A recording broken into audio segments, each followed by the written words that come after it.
મારો મિત્ર છે ગબો, બિચારાને કંપની ફોલ જીભ જલાય ચોંટે અટકે.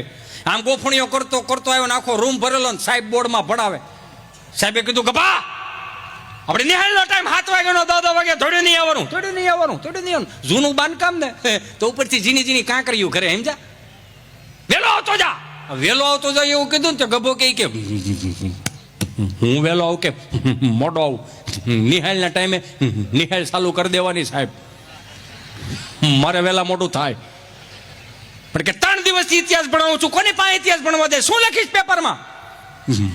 મારો દાદોજી જીવે છે, એની પાસે જે ઇતિહાસ પડ્યા ને 70 વર્ષમાં કોઈ ચોપડે ન ચડાવી શક્યું. મારો રામ ભલું કરે. અહીંથી જો અમુક ઘા આવે એ ઝીલી લેવાના. મને કે મારે તને 2-3 પ્રશ્નો કરવા છે.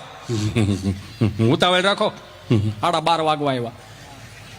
પ્રશ્ન પહેલો, બોલો તાજમહેલ કોને બનાવ્યો? કેમ નથી હરખો બન્યો? કલર કામ કરવું પડે એમ છે કે ના? સમાર કામ કરવું પડે એમ છે કે ના?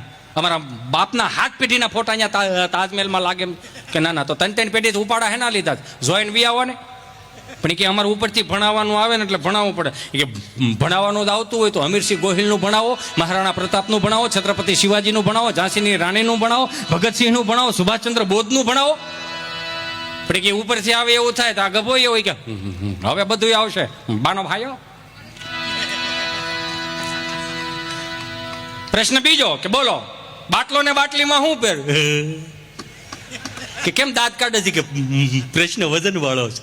કે કેમ? કે બાટલો છે ને ડોક્ટર સાહેબ ને નસ ગોતીને ચડાવવો પડે.